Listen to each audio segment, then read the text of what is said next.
Welcome back to another episode of Daniel's Garage. Today we are going to be replacing the rear sway bar on my b8.5 Audi A4.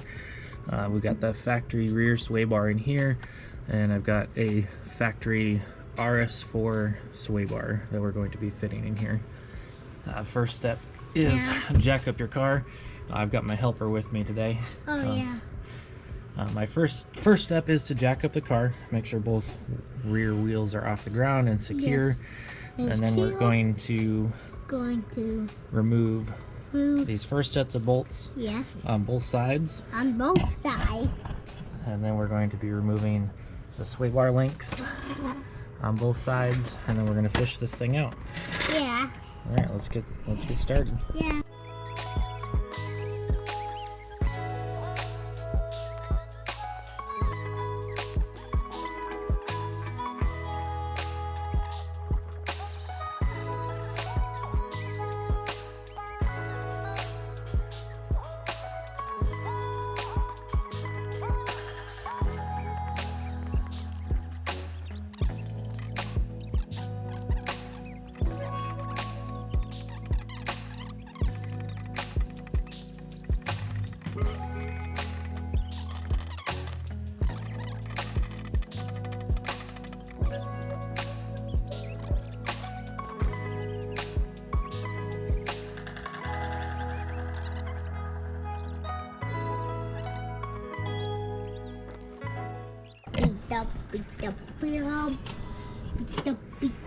I'm gonna bring this bolt down, try and loosen that exhaust up, see if we can get better access to that bottom bolt there.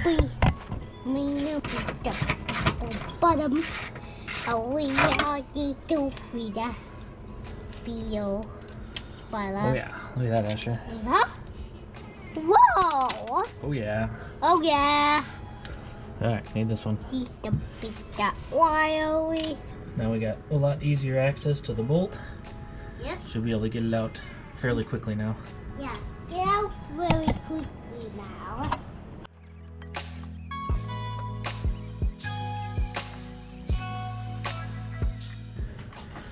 Alright, now that we got all the bolts out, On the boat that holding the straps on, holding the flat.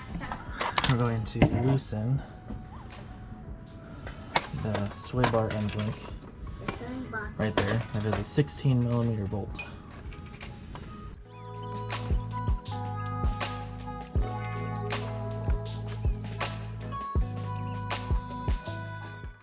One side out, through the other side.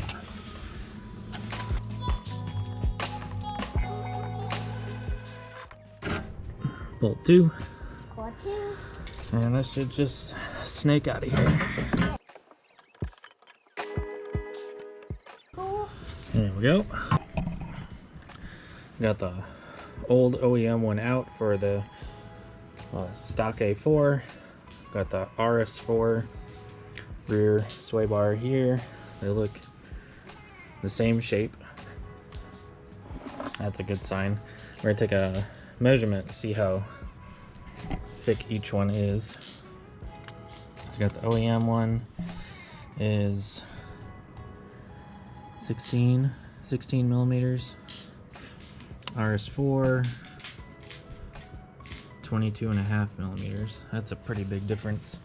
I'm glad it came with the bushings and the clamp on both sides, and came with the RS4 sway bar links, which look pretty much identical.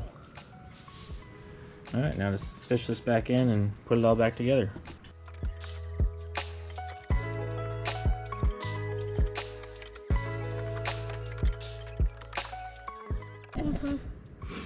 Then installing this in reverse order, everything's pretty somewhat lined up. It'll have to be twisted a little bit as we install it. But we'll put those bolts in on both sides, and then we'll come back in and install those. We're going to install these loose, and then we'll torque them down once the wheels are supported and there's a little bit of tension on it. All right, here we go.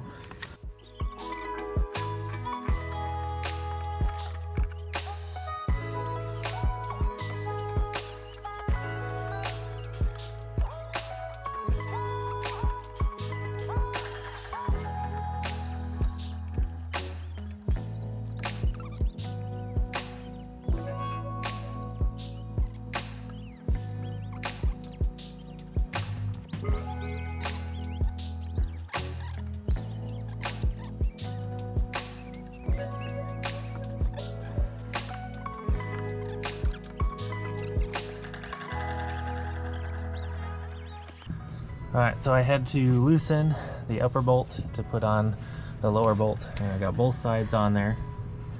Now we're going to lower the car down so we can line up, bolt those down, tighten those down, and then we'll be all good to go. With the car lowered down, line up those bolt holes nice and easy, and then we can tighten down the rest. Ow. Oh, excuse me, bonk.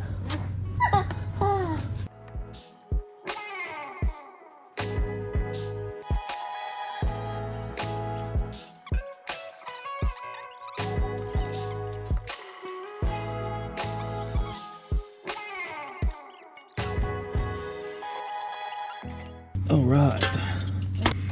Alright, got these two bolts tightened down. Now we just need to tighten this one and that one and put the exhaust back up. We'll do the exhaust first. So this is the exhaust hanger that I took down, and it made the whole exhaust maneuverable enough to reach everything back there. Alright, now we're going to tighten everything down. On the other side, on both sway bar links, lower the car down and see how she looks. We got the end links all tightened and torqued. We got the carriers all tightened and torqued on both sides. On both sides? And it seems to be fitting nicely. Fitting nicely too. I can't wait to see how it feels driving down the road. I did have a lot of roll left and right while taking corners. I am going to do the front. I also have the front from an RS4 in another video. Yes. I just want to thank you for watching and stay tuned for more content. Yes. As a side note, while you're down here replacing your sway bar or upgrading your sway bar or changing the end links, you can always check your headlight leveler sensor. It seems that mine has been disconnected. So, quick inspection would appear that it's just popped off and not broken. So, we'll pop that back on.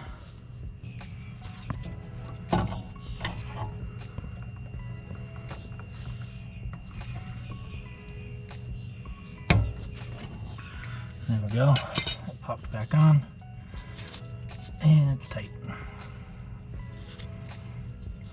Excellent. Now my headlights will auto level again.